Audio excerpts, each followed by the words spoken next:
नमस्कार दोस्तों, स्वागत है आप लोगों का एक अनदर टेक और इन्फॉर्मेटिव वीडियो में। और मैं हूं आपका दोस्त, आपका होस्ट अतुल कुमार।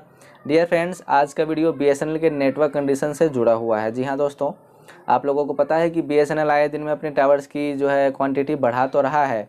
पूरे देश भर में अभी 60 से 65 हज़ार टावर्स बीएसएनएल के 4G के लग चुके हैं, लेकिन फिर भी कॉलिंग करने में और इंटरनेट का यूज़ करने में लोगों को बहुत दिक्कत आ रही है। इंडोर में, मैं आउटडोर की बात नहीं कर रहा हूँ, जहाँ पर बीएसएनएल का नेटवर्क अवेलेबल है वहाँ पर आउटडोर में दोस्तों अच्छा नेटवर्क भी है, कॉलिंग भी अच्छी होती है। लेकिन मैं बात कर रहा हूँ इंडोर की।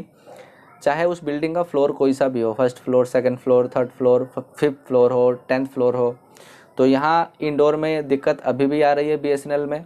तो ये क्यों आ रही है, आज की वीडियो में मैं पूरा एक्सप्लेन करूँगा। वॉइस ब्रेक होना, ये सारी चीज़ें जो है दिक्कत आ रही हैं, तो वो क्यों आ रही हैं, आखिरकार उसका कारण क्या है। वीडियो में अंत तक बने रहिएगा। फटाफट से वीडियो को स्टार्ट करते हैं। उससे पहले एक छोटी सी रिक्वेस्ट है, नीचे दिए हुए सब्सक्राइब बटन को दबाइए, सब्सक्राइब कीजिए, साथ में घंटी आगे दबा करके ऑल पे क्लिक करें, इसी तरह के इन्फॉर्मेटिव और नॉलेजेबल वीडियोस के रेगुलर अपडेट्स पाते रहने के लिए। फटाफट 5 से 6 मिनट में आपको मैं एक्सप्लेन कर दूंगा, सारी चीज़ें आपको समझा दूंगा पॉइंट टू पॉइंट। तो आइए सबसे पहले बात कर लेते हैं दोस्तों कि बीएसएनएल जब आया था अपना 4G लेकर के टेक्नोलॉजी, तो सबसे पहले जो है वो टावर की फ्रीक्वेंसी जो है 700 मेगाहर्ट्ज़ पे लेकर के आया।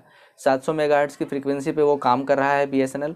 उसी में दोस्तों 4G भी है, और हालांकि वो 4G के लिए ही होता है 700 मेगाहर्ट्ज़, लेकिन आने वाले टाइम में उसको अपग्रेड किया जा सके, इस तरह का सॉफ्टवेयर वो अपने नेटवर्क्स में और अपने टावर्स में इम्प्लीमेंट कर रहे हैं, ताकि उनको आसानी रहे इन फ्यूचर में, भविष्य में इसको 5G में कन्वर्ट करने में। हालांकि धीरे धीरे 5G का ट्रायल भी चल रहा है। डॉट और ट्राई की तरफ से इनकी जानकारी आए दिन ऑफिशियल्स उनके एक्स हैंडल पर और बाकी सोशल मीडिया हैंडल्स पर आते रहते हैं, तो आप वहाँ से जाकर के देख सकते हैं। अगर आप उन लोगों को आपने फॉलो नहीं किया तो जाकर के देख सकते हैं, उनको फॉलो करें, देखें बीएसएनएल का ऑफिशियल, देखें ट्राई और डॉट का ऑफिशियल, आप जो है हैंडल देखें सोशल मीडिया, उससे आपको जानकारी मिलेगी। तो आइए वापस आते हैं पॉइंट पे कि मैं बात कर रहा था कि वॉइस ब्रेक क्यों होती है। तो सबसे पहले आपको फ्रीक्वेंसी और उसके बैंड के बारे में समझना होगा, जो कि है दोस्तों 700 मेगाहर्ट्ज़ का फ्रीक्वेंसी जो है 700 मेगाहर्ट्ज़ का, जो कि बीएसएनएल यूज़ कर रहा है। बाकी कंपनियां अलग अलग फ्रीक्वेंसी भी यूज़ करती हैं, जैसे 3300 मेगाहर्ट्ज़ और 2600 मेगाहर्ट्ज़, 2100 मेगाहर्ट्ज़, कई सारे हैं फ्रीक्वेंसी जो वो यूज़ करते हैं। और उसके बाद अगर अपर जाए, हाई स्पीड पे जाया जाए तो दोस्तों वो 26 गीगाहर्ट्ज़ का होता है, 26 GHz, यानी कि गीगाहर्ट्ज़। मेगाहर्ट्ज़ से ऊपर होता है गीगाहर्ट्ज़, जिसमें जीबी में आपको स्पीड मिलेगी अपलोड एंड डाउनलोड की। तो इतना आप लोग समझ गए। तो अब मैं फ्रीक्वेंसी के सारे जो है बताता हूँ कि जो दोस्तों बीएसएनएल 700 मेगाहर्ट्ज़ की फ्रीक्वेंसी पे काम करता है, तो इंडोर में दिक्कत इसलिए आती है, जो मेन कारण है, क्योंकि उसका कवरेज तो है 700 मेगाहर्ट्ज़ का, जो फ्रीक्वेंसी टावर यूज़ करती है बीएसएनएल, उसका कवरेज है। मान लो कि 1-1.5 किलोमीटर के अंदर अगर एक भी टावर रहेगा तो नेटवर्क तो आपके फ़ोन में शो करेगा कि हाँ 4G आ रहा है, लेकिन इंडोर में वो दिक्कत करेगा, क्योंकि कवरेज अच्छी है लेकिन उसकी स्पीड जो कह सकते हो ना, ट्रांसमिशन स्पीड कह सकते हो, जैसे कि ट्रांसमीटर आया ना, उसने हमें ट्रांसमिट किया, फिर इधर से हम हमारे फ़ोन में जो रिसीवर है, जो नेटवर्क बैंड है, उसने रिसीव किया, फिर हमने यहाँ से ट्रांसमिट किया, यानी कि जो बोलने की बोलचाल की जो फ्रीक्वेंसी होती है, उधर से आना और इधर से हमने जो बात बोली वो वहाँ तक पहुँचाना, उसकी स्पीड कम है। उसकी 700 मेगाहर्ट्ज़ फ्रीक्वेंसी की स्पीड कम है। इस कारण कई बार क्या, मैक्सिमम यही होता है कि इंडोर में आपको इसकी दिक्कतों का सामना करना पड़ रहा होगा। वॉइस ब्रेक होना, बार बार कट जाना, कॉल ड्रॉप हो जाना।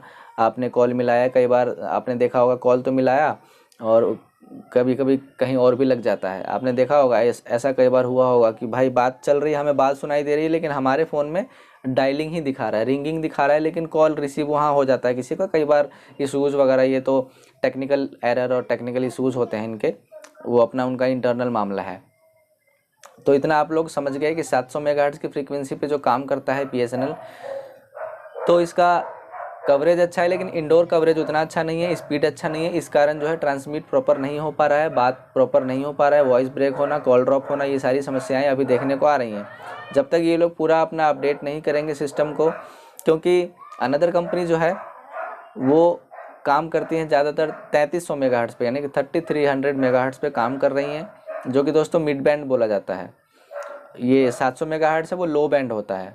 तो उस पर 4G और 5G दोनों, यानी कि 4G के लिए तो अच्छा बैंड है, लेकिन 5G के लिए लो बैंड है। तो इस कारण जो है कॉल ड्रॉप हो रही हैं आज की डेट में, और ब्रेक हो रही हैं, वॉइस ब्रेक होती हैं, प्रॉपर बात नहीं हो पाती हैं। तो मैं बैंड भी तीनों समझा देता हूँ आपको, फ्रीक्वेंसी भी तीनों समझा देता हूँ, जो मैक्सिमम अभी यूज़ हो रहा है करंट में। 700 मेगाहर्ट्ज़ 4G 5G दोनों के लिए है, 3300 मेगाहर्ट्ज़ ओनली 5G के लिए है, और 26 गीगाहर्ट्ज़ 5G के हाई स्पीड के लिए, यानी कि 5G प्लस आप कह सकते हो उसको। उसमें हाई स्पीड इंटरनेट मिलता है, जो कि अभी हर जगह अवेलेबल नहीं है। वो प्रॉपर मान लो मॉल वगैरह में या कोई ऐसा एरिया, बहुत ही high profile high posh area जो होते हैं, वहाँ पर आपको देखने को मिलेगा 5G प्लस किसी भी कंपनी का, चाहे वो एयरटेल हो, जियो हो, वोडाफोन हो। वोडाफोन में तो अभी 5G आया है, 5G प्लस तो दूर की बात है। जियो और एयरटेल में आपको देखने को मिलेगा 5G प्लस।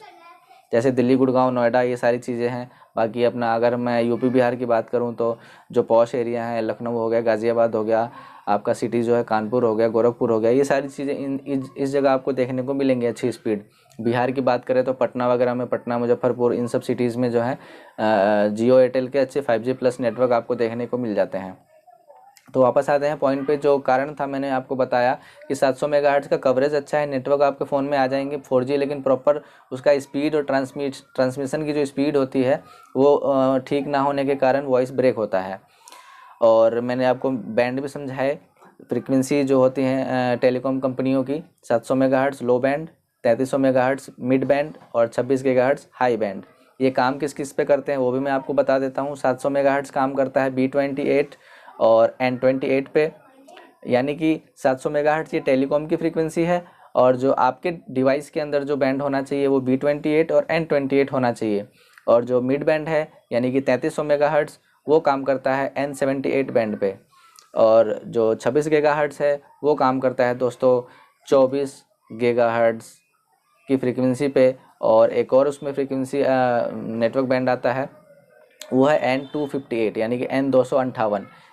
ये हमारे डिवाइस के बैंड होते हैं। और ये जो बैंड के नाम और जो फ्रीक्वेंसी के नाम में बताया है मैंने, 700 मेगाहर्ट्ज़, 3300 मेगाहर्ट्ज़, 26 गीगाहर्ट्ज़, ये टेलीकॉम कंपनियों की टावर की फ्रीक्वेंसी होती है। जो टावर से हमारे डिवाइस में कनेक्शन नेटवर्क आते हैं, सिग्नल आते हैं, ये उसकी फ्रीक्वेंसी होती है। और जो कोड मैंने बताया N28, B28, N78 और N258, 24 गीगाहर्ट्ज़, ये सारे जो हैं हमारे डिवाइस के नेटवर्क बैंड होते हैं, जो कि रिसीवर कह सकते हो आप लोग, कि ये सिग्नल को रिसीव करते हैं।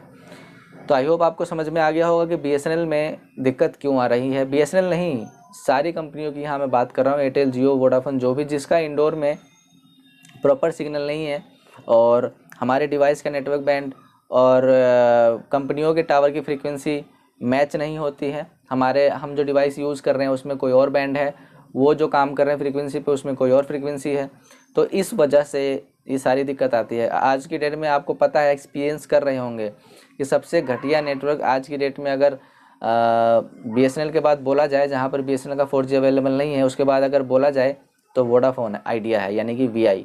मैं खुद VI का कस्टमर हूँ, VI यूज़र हूँ, जो कि पोस्टपेड यूज़ करता हूँ मैं।